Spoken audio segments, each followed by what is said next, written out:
क्या आप जानते हैं कि सरकार के नए लेबर कोड्स के तहत अब ज़ोमैटो और उबर जैसी कंपनियों को अपने गिग वर्कर्स के लिए सोशल सिक्योरिटी फंड में योगदान देना अनिवार्य हो सकता है? हाँ, और अगर ये छोटा सा फैक्ट मिस हो गया तो प्रीलिम्स में एक क्रूशियल 2 मार्कर सवाल छूट सकता है। सिंप्लीफाइड यूपीएससी बाय पीपीपी में आपका फिर से स्वागत है। वो चैनल जो आपके समय का सम्मान करता है और आपके सिलेबस को सरल बनाता है। आगे बढ़ने से पहले एक विनम्र निवेदन है।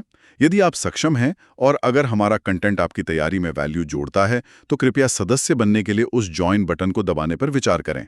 आपका समर्थन इन वीडियो को जारी रखने में मदद करता है। और हमारे मौजूदा सदस्यों को बहुत बहुत धन्यवाद।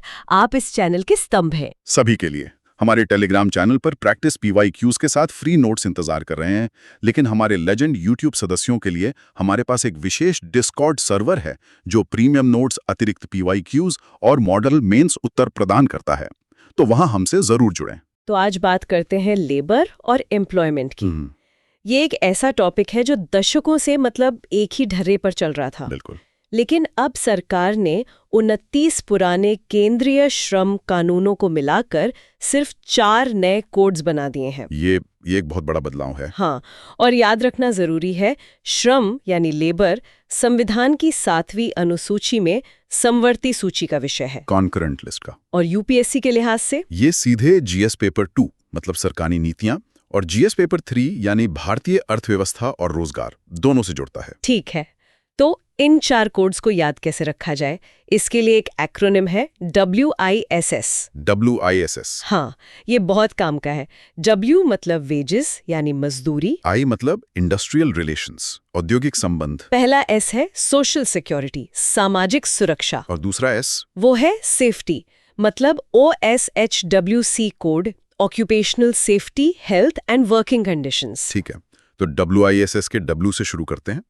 वेजेस कोड 2019, इसमें ऐसा क्या है जो पहले नहीं था? इसमें 2 बहुत बड़ी बातें हैं। पहली है universal minimum wages. Universal minimum wages, इसका मतलब अब देश के हर कर्मचारी को, चाहे वो संगठित क्षेत्र में हो या असंगठित, न्यूनतम मजदूरी पाने का कानूनी अधिकार होगा। पहले ये सिर्फ कुछ ही सेक्टर्स में था। अच्छा, तो एक छोटे से ढाबे में काम करने वाले से लेकर एक बड़ी फैक्ट्री के मजदूर तक सब इसमें आ गए। एग्जैक्टली। और दूसरी बड़ी बात है फ्लोर वेज का कॉन्सेप्ट। फ्लोर वेज ये क्या है? इसके तहत केंद्र सरकार पूरे देश के लिए एक, आप कह सकती हैं, एक आधारभूत मजदूरी तय करेगी और कोई भी राज्य सरकार अपने यहाँ न्यूनतम मजदूरी उस फ्लोर वेज से कम नहीं रख सकती। एक मिनट, लेकिन क्या ये व्यवहारिक है? केरल में रहने का खर्चा बिहार से बहुत अलग है, तो एक नेशनल फ्लोर वेज कैसे काम करेगा? नहीं, ये सवाल बिल्कुल जायज है, पर यहाँ ये समझना जरूरी है कि फ्लोर वेज जो है वो मिनिमम वेज नहीं है, वो बस एक आधार रेखा है, एक बेसलाइन। राज्यों को अब भी अपनी आर्थिक परिस्थितियों के हिसाब से इससे ज्यादा न्यूनतम मजदूरी तय करने की पूरी आजादी होगी। ये बस एक सेफ्टी नेट है। समझ गया, ठीक है। अब विस के आई पर आते हैं, इंडस्ट्रियल रिलेशंस कोड। सुना है इसे लेकर इंडस्ट्री तो खुश है, पर ट्रेड यूनियनों को चिंता है। हाँ, और ये शायद सबसे विवादास्पद कोड है। इसमें सबसे बड़ा बदलाव ये है कि अब जिन कंपनियों में 300 तक कर्मचारी हैं, 300 तक, हाँ, उन्हें छटनी या ले ऑफ के लिए सरकार से पहले मंजूरी लेने की जरूरत नहीं होगी। पहले ये सीमा सिर्फ 100 थी। अरे, इसका तो सीधा मतलब हुआ कि अब कंपनियों के लिए लोगों को निकालना ज्यादा आसान हो जाएगा। ये तो हायर एंड फायर को बढ़ावा देगा। ट्रेड यूनियनों की सबसे बड़ी चिंता यही है, लेकिन सरकार और इंडस्ट्री का तर्क कुछ और है। क्या तर्क है? उनका कहना है कि पुराने सख्त नियमों की वजह से कंपनियां परमानेंट नौकरी देने से ही डरती थी। वो कॉन्ट्रैक्ट लेबर का इस्तेमाल करती थी, जिनका और भी ज्यादा शोषण होता है। तो उनका मानना है कि इस लचीलेपन से कंपनियां बिना डरे लोगों को काम पर रखेंगी और फॉर्मल रोजगार बढ़ेगा। एग्जैक्टली, वही तर्क है। लेकिन हाँ, इसमें एक बैलेंस बनाने की कोशिश भी की गई है। वो कैसे? 2 चीजें हैं। पहला, फिक्स टर्म एम्प्लॉयमेंट यानी FT को कानूनी रूप दिया गया है। मतलब अब कंपनियां प्रोजेक्ट के हिसाब से सीधे लोगों को रख सकती हैं और उन्हें वही सैलरी और सुविधाएं देनी होंगी जो परमानेंट वालों को मिलती हैं। अच्छा, तो बीच में ठेकेदार वाला सिस्टम हटाने की कोशिश है? बिल्कुल। और दूसरा, एक रीस्किलिंग फंड का प्रावधान है। अगर किसी को निकाला जाता है तो कंपनी को उसकी 15 दिन की सैलरी के बराबर पैसा इस फंड में देना होगा, ताकि वो कर्मचारी कोई नई स्किल सीख सके। इंटरेस्टिंग। एक बड़ा दाव है ये। हाँ, अब आते हैं सबसे ज्यादा चर्चित कोड पर, social security code. Double S का पहला एस, और यहीं पर गिग वर्कर्स की बात आती है ना? बिल्कुल। इस कोड ने इतिहास में पहली बार गिग वर्कर और प्लेटफॉर्म वर्कर को कानूनी तौर पर परिभाषित किया है। मतलब उबर, ज़ोमैटो, स्विगी के लिए काम करने वाले लोग, जो अब तक किसी भी कानून के दायरे में नहीं थे। सही कहा। अब इस कोड के तहत इन एग्रीगेटर कंपनियों को अपने सालाना टर्नओवर का 1 से 2% एक सोशल सिक्योरिटी फंड में देना होगा। एक मिनट, ये टर्नओवर का है या मुनाफे का? नहीं, टर्नओवर का। यही तो सबसे बड़ा पॉइंट है। और इस फंड का इस्तेमाल इन्हीं गिग वर्कर्स को सामाजिक सुरक्षा जैसे हेल्थ इंश्योरेंस या पेंशन देने के लिए किया जाएगा। ये तो गेम चेंजर लगता है। लेकिन क्या ये कंपनियां ये बोझ उठाएंगी? मतलब ये पहले से ही मुनाफे के लिए स्ट्रगल कर रही हैं, कहीं ऐसा तो नहीं कि वो ये लागत कस्टमर्स पर डाल दें या वर्कर्स की कमाई कम कर दें? ये एक बहुत बड़ा चैलेंज है और इसका जवाब अभी किसी के पास नहीं है। कंपनियों का यही तर्क है कि इससे उनकी लागत बढ़ेगी। सरकार का मानना है कि ये सामाजिक जिम्मेदारी की लागत है। तो असलियत शायद कहीं बीच में होगी। हाँ, बिल्कुल। और अब आखिरी कोड, OSHW कोड, यानी सेफ्टी वाला कोड। इसमें क्या खास है? इसमें 2 चीजें बहुत महत्वपूर्ण हैं। पहला, महिलाओं को अब उनकी सहमति और सुरक्षा के साथ रात की पाली में भी काम करने की अनुमति मिल गई है, जो पहले कई सेक्टर्स में बैन था। और दूसरा, अंतर्राज्य प्रवासी श्रमिकों मतलब इंटरस्टेट माइग्रेंट वर्कर्स की परिभाषा को बहुत बड़ा कर दिया गया है। इसका क्या मतलब हुआ? पहले कानून की नज़र में प्रवासी मजदूर वो था जिसे कोई ठेकेदार एक राज्य से दूसरे राज्य ले जाता था। लेकिन अब जो खुद अपनी मर्जी से काम की तलाश में दूसरे राज्य जाता है, वो भी इसमें शामिल है। हाँ, कोविड लॉकडाउन के दौरान हमने जो तस्वीरें देखी थीं, ये बदलाव सीधे उससे जुड़ा है, ताकि भविष्य में ऐसी आपदा में उन तक मदद पहुंचाना आसान हो। तो ये 4 कोड्स एक तरह से लेबर लॉ का पूरा ऑपरेटिंग सिस्टम ही बदल रहे हैं। लेकिन सिस्टम कैसा काम कर रहा है, ये जानने के लिए हमें डेटा चाहिए। और यहीं पर हमारा अगला टॉपिक आता है, पीरियोडिक लेबर फोर्स सर्वे यानी PLFS। इसे NSO जारी करता है। हाँ, और जब भी ये सर्वे आता है, LFPR, WPR, UR जैसे शब्द खबरों में छा जाते हैं। चलिए इन्हें आसान भाषा में समझते हैं। LFPR यानी लेबर फोर्स पार्टिसिपेशन रेट, ये क्या है? LFPR मतलब जनसंख्या का वो हिस्सा जो या तो काम कर रहा है या फिर सक्रिय रूप से काम की तलाश में है। ओके। इसमें स्टूडेंट्स या जो लोग घर के काम में व्यस्त है और नौकरी नहीं ढूंढ रहे, वो शामिल नहीं होते।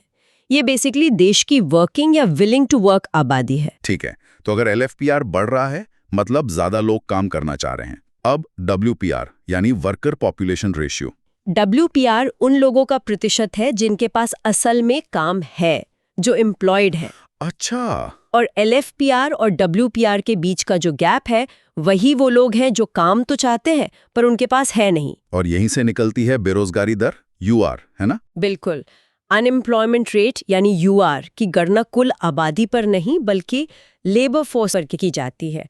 ये लेबर फोर्स का वो प्रतिशत है जो बेरोजगार है लेकिन काम ढूंढ रहा है। ये छोटा सा अंतर समझना बहुत जरूरी है। इस सर्वे में यूजुअल स्टेटस और करंट वीकली स्टेटस की भी बात होती है। इनमें क्या फर्क है?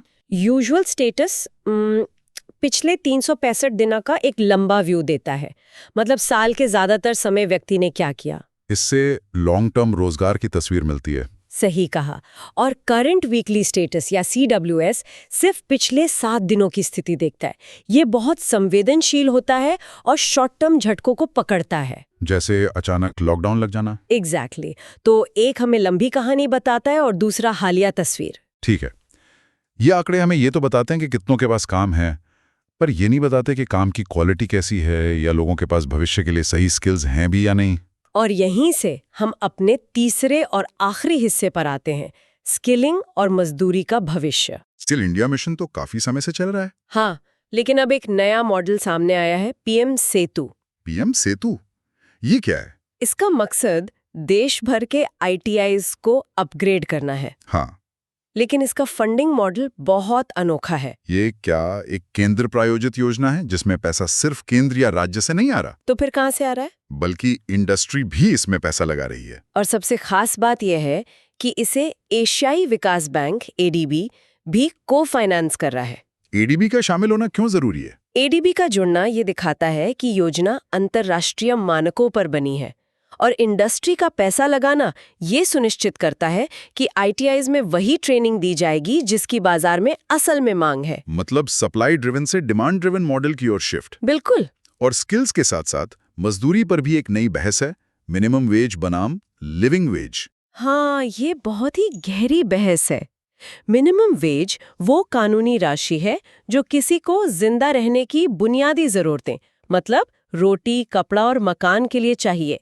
ये सिर्फ सर्वाइवल की बात है। और लिविंग वेज? लिविंग वेज एक कदम आगे की सोच है। ये वो मजदूरी है जो एक व्यक्ति और उसके परिवार को एक सभ्य, गरिमापूर्ण जीवन जीने के लिए चाहिए। इसमें स्वास्थ्य, शिक्षा, परिवहन और थोड़ी बचत भी शामिल है। ये डिग्निटी की बात करती है। और दिलचस्प बात यह है कि ये कोई नई या विदेशी अवधारणा नहीं है, ये तो हमारे संविधान में भी है। आपने बिल्कुल सही पकड़ा। संविधान का अनुच्छेद 43, जो डीएसपीपी का हिस्सा है, साफ कहता है कि राज्य प्रयास करेगा कि सभी श्रमिकों को एक लिविंग वेज मिल सके। तो ये लक्ष्य 70 साल से हमारे सामने है। हाँ, बस अब इस पर चर्चा तेज हो गई है। और इसी पूरी तस्वीर में भारत में एक नए तरह के हाई स्किल रोजगार भी बढ़ रहे हैं, ग्लोबल कैपेबिलिटी सेंटर्स यानी जीसीसीज। ये क्या है? ये जीसीसीज बेसिकली बड़ी-बड़ी मल्टीनेशनल कंपनियों के ग्लोबल ऑपरेशन हब हैं जो भारत में खुल रहे हैं। ये सिर्फ कॉल सेंटर नहीं है, यहाँ research and development, engineering, data analytics जैसा हाई एंड काम होता है।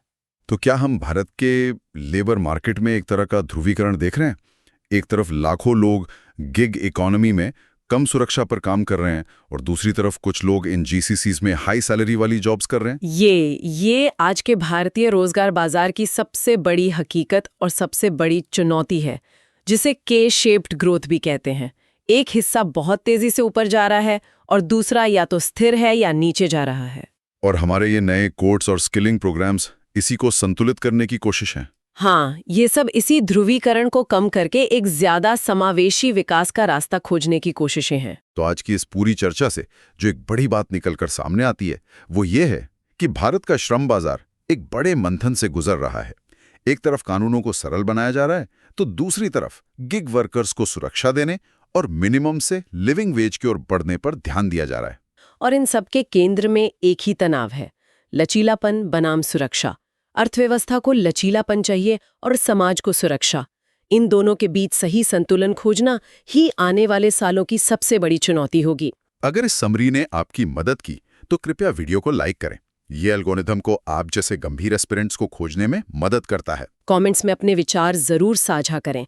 आपको क्या लगता है, लिविंग वेज को कानूनी रूप से अनिवार्य बनाना भारत जैसे देश में कितना व्यवहारिक है? और मत भूलिए, टेलीग्राम पर फ्री नोट्स और लीजेंड्स के लिए डिस्कॉर्ड पर प्रीमियम कंटेंट। अगले अध्याय में मिलते हैं। जय हिंद। एक आखिरी विचार छोड़कर जाना चाहूंगी। हमने आज के श्रमिकों और कल के स्किल्स पर बात की, लेकिन जैसे जैसे ऑटोमेशन और एआई बढ़ रहे हैं, क्या असली सवाल न्यूनतम या लिविंग वेज का रह जाएगा, या फिर ये होगा कि जब आबादी के एक बड़े हिस्से के लिए नौकरी की पारंपरिक अवधारणा ही खत्म होने लगेगी, तब क्या होगा? क्या ये नए कोड्स भविष्य के लिए एक पुल बना रहे हैं, या बस एक ऐसे ढांचे को मजबूत कर रहे हैं जो खुद एक बड़े बदलाव की कगार पर खड़ा है?